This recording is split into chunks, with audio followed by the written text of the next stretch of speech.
Bismillahirrahmanirrahim. Assalamualaikum warahmatullahi wabarakatuh. Inna hamdan wa syukralillah. Amma ba'd.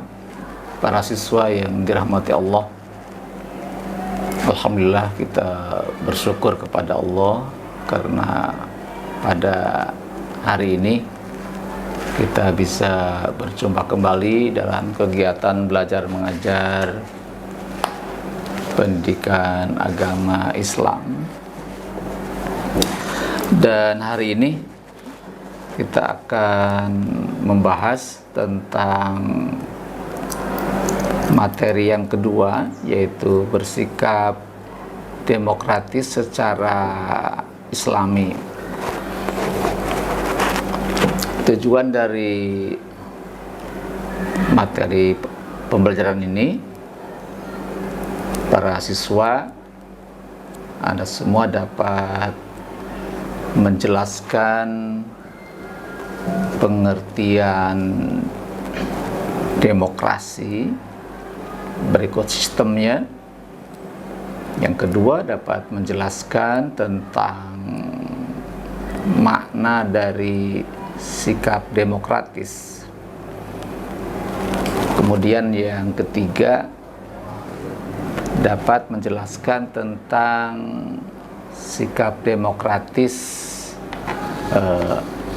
secara Islami. Nah, kemudian para siswa dapat membacakan, menerjemahkan, dan menjelaskan makna yang terkandung dalam ayat, yaitu surah Ali Imran ayat 159 yang berkaitan dengan prinsip-prinsip sikap demokratis atau musyawarah.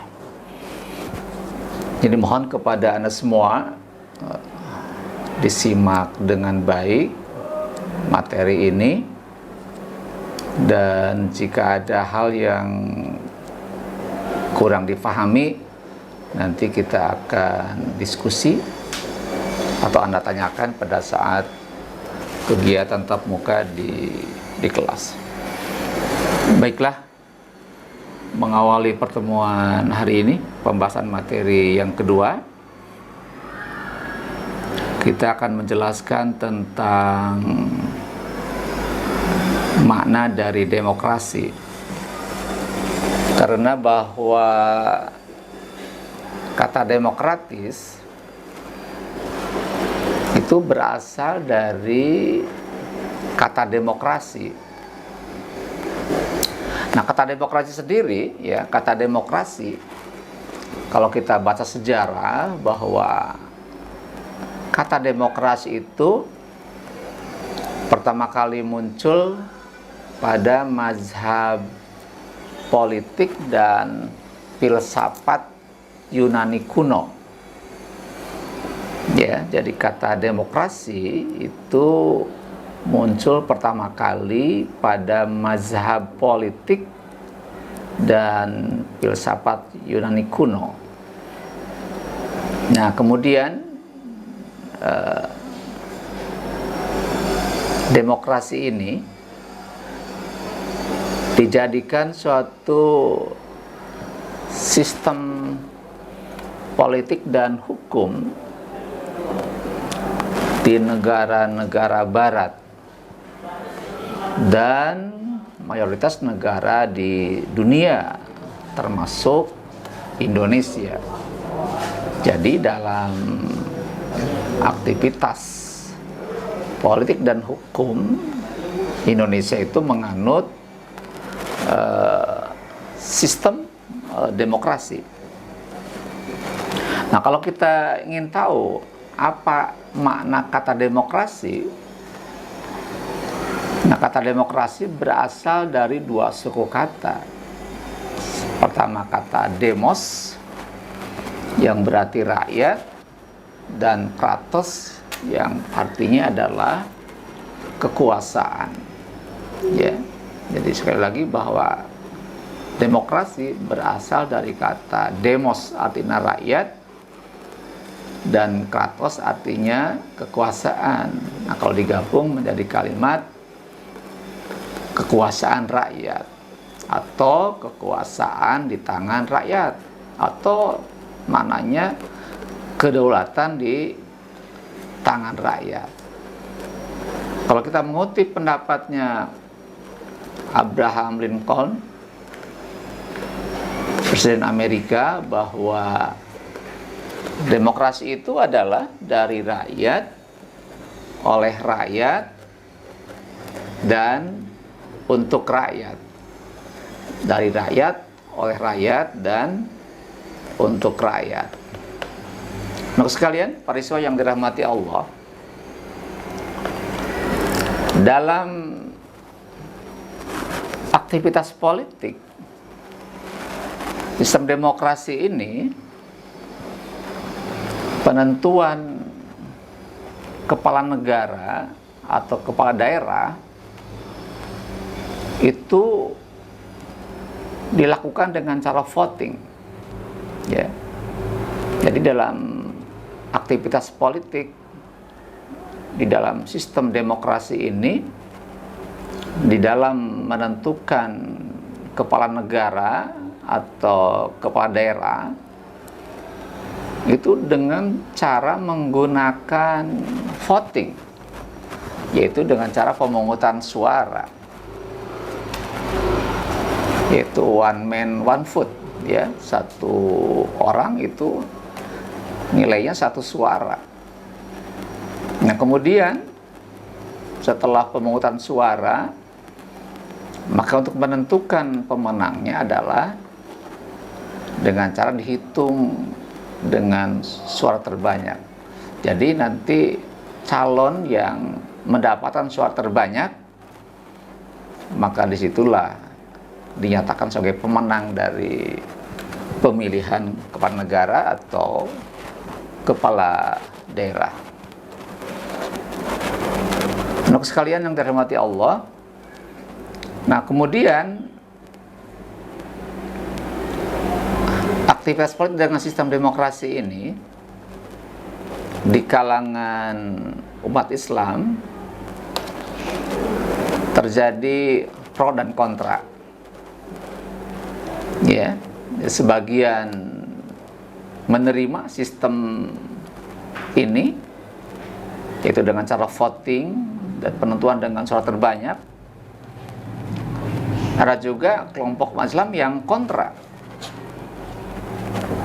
tidak menerima, tidak setuju dengan cara ini, ya.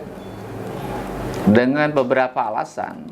Yang pertama, bahwa sistem demokrasi itu menentukan pemimpin sebuah negara atau daerah dengan cara voting, dan pemenangnya dengan cara menentukan suara terbanyak, itu tidak bersumber dari Islam. Artinya Rasulullah beserta para sahabat tidak melakukan cara itu. Jadi dalam Islam itu Rasulullah dan para sahabat membentuk Dewan Syuro yang menentukan untuk memilih siapa yang dianggap layak untuk dijadikan pemimpin, dipelajari, dikaji dengan syarat yang sangat ketat, yang setelah melalui proses pengkajian, pengamatan secara lengkap, secara ketat, baru diputuskan si A atau si B yang dinyatakan layak menjadi pemimpin, bukan dengan voting. Nanti baru rakyat menyetujuinya. Itu pertama. Jadi Islam atau Rasulullah dan para sahabat tidak melakukan cara itu dalam menentukan pemimpin. Terus yang kedua, alasannya bahwa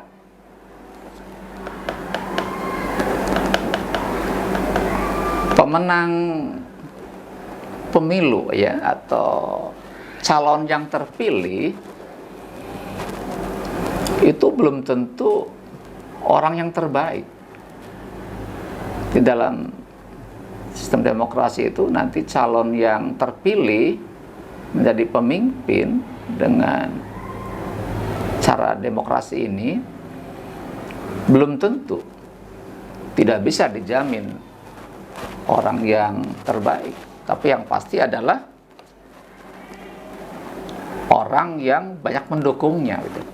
Nah, untuk mendapatkan pendukung yang banyak itu banyak dilakukan berbagai macam cara. Kadang-kadang cara-cara yang benar atau mungkin juga melakukan cara-cara yang tidak benar ya. Terus yang ketiga, rakyat yang tidak terdidik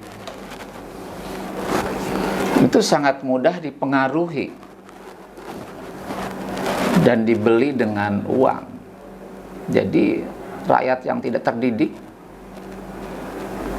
tidak memiliki bekal ilmu yang cukup dalam menentukan pemimpin, itu mudah dipengaruhi dan dibeli dengan uang.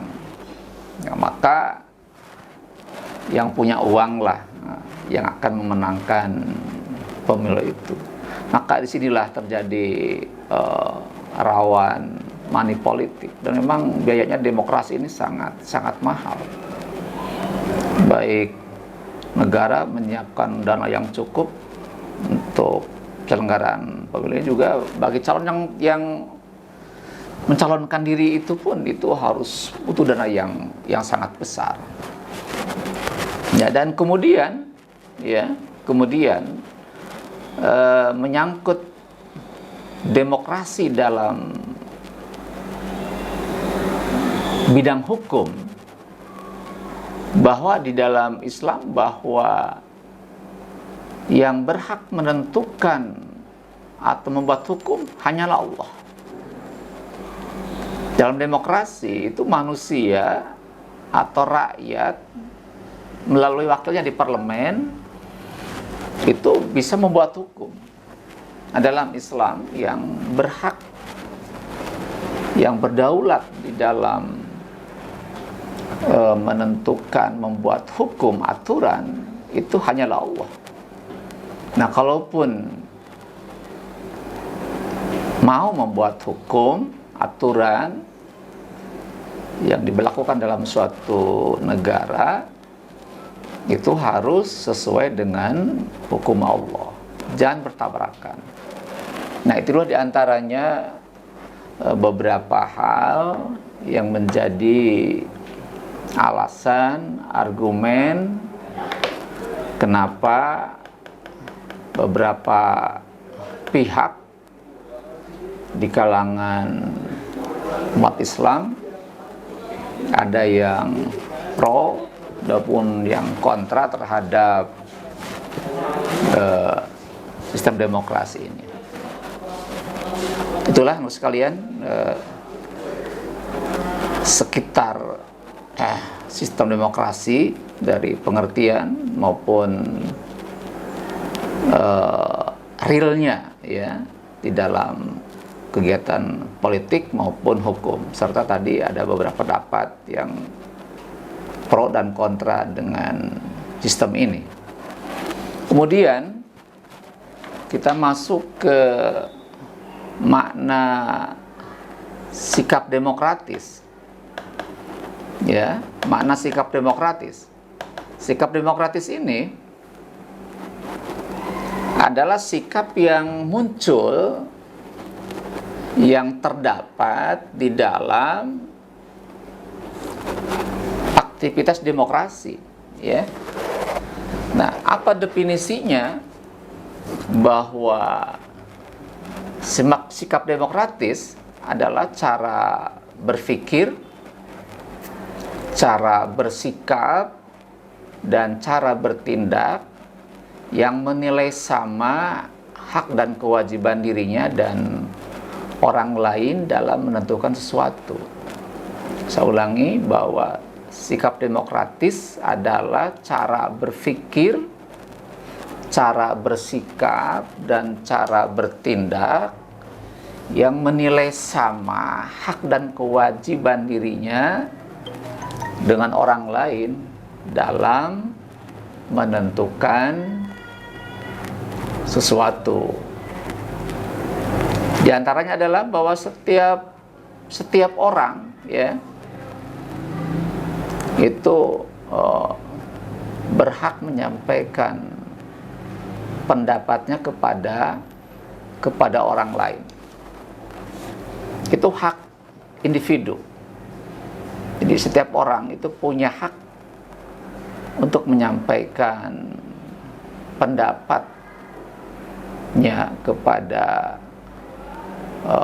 orang lain atau kepada pemerintah sebagai pengambilan sebuah kebijakan atau di kelompok tertentu itu boleh menyampaikan pendapat. Nah, kemudian sikap demokratis ini juga bahwa memutuskan suatu perkara ya dengan melalui penyampaian pendapat dan dialog. Jadi nilai demokratis, sikap demokratis itu diantaranya adalah memutuskan suatu perkara dengan melalui penyampaian pendapat dan dialog. Terus yang kedua, ada sikap yang terbuka atau sportif dalam menyampaikan dan menerima pendapat. Ya, ada sikap terbuka, sportif dalam menyampaikan pendapat dan menerima suatu pendapat. Kemudian sikap berikutnya diantaranya adalah tidak memaksakan kehendak atau pendapat kepada orang lain. Ya, dalam demokrasi ini, dalam sistem demokratis ini, seseorang tidak boleh memaksakan kehendak atau pendapatnya kepada orang lain.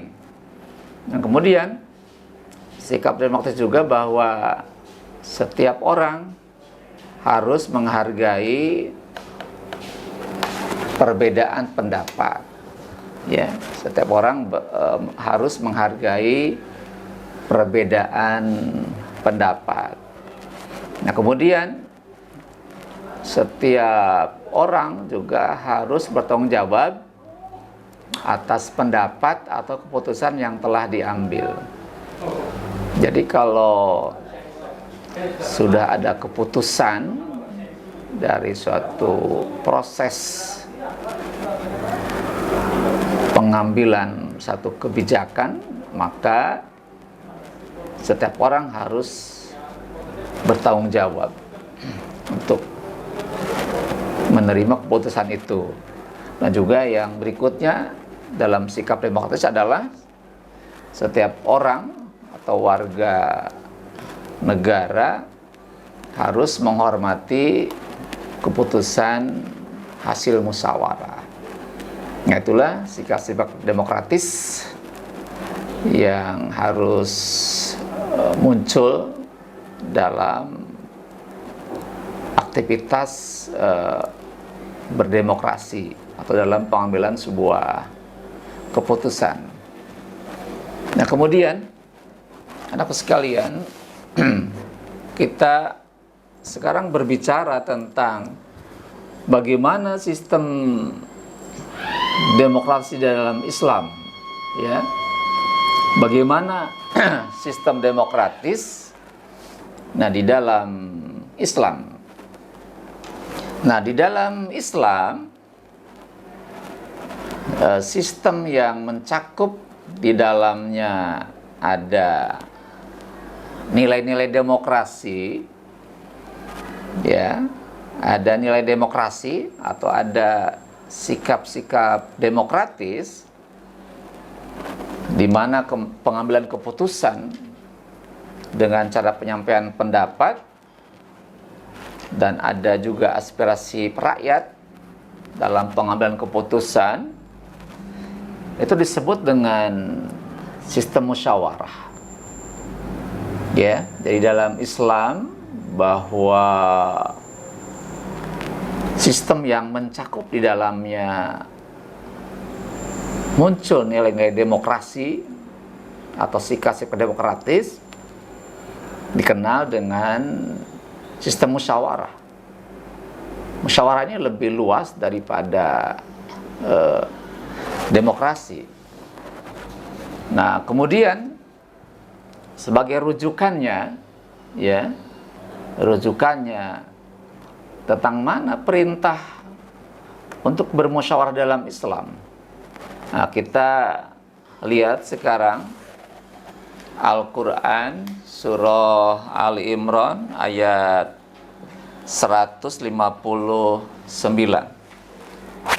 Ayat ini akan kita baca, akan kita terjemahkan, dan kemudian akan kita pahami, kita analisa tentang makna yang terkandung di dalamnya.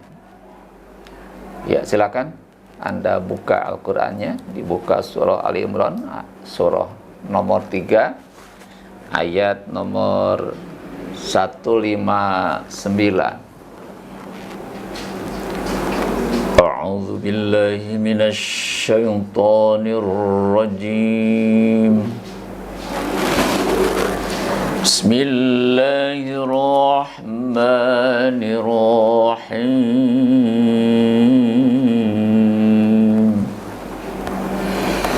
Fabima rahmatin minallahi linta lahum walau kunta faddan ghalidhal qalbi lam faddu min hawlik fa'fu anhum wastaghfir lahum wa syawirhum fil amr فَإِذَا عَزَمْتَ فَتَوَكَّلْ عَلَى اللَّهِ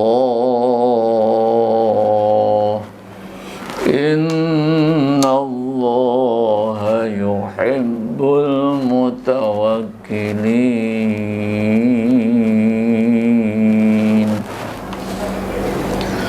Sadaqallahul azim. Ya, anak sekalian, itu pembacaan ayat surah Al-Imran ayat 159. Silakan dibaca terus sampai benar tajwid dan makhrajnya. Dan kemudian setelah itu kita terjemahkan dengan benar sehingga kita bisa memahami ayat itu. Bismillahirrahmanirrahim. Terjemahannya, fabima, maka disebabkan rahmatin, rahmat atau kasih sayang, minallahi, dari Allah, lingta lahum. Lingta artinya kamu berlaku lemah lembut. Kamu yang sini adalah Nabi Muhammad. Jadi Nabi Muhammad itu bersikap lemah lembut lahum, kepada mereka. Walau kungta, ya, dan sekiranya kamu, ya, Nabi Muhammad itu fadhon, bersikap keras, ghalidhal qalbi, dan berhati kasar, lang faddu, niscaya mereka akan menjauhkan diri, min haulik, dari sekelilingmu. Fa'fu anhum, maka maafkanlah mereka. Wastaghfir lahum, dan mohonkan ampun bagi mereka. Wasyawirhum fil amr, wasyawirhum, dan bermusyawarah dengan mereka fil amri, di dalam suatu urusan. Faiza,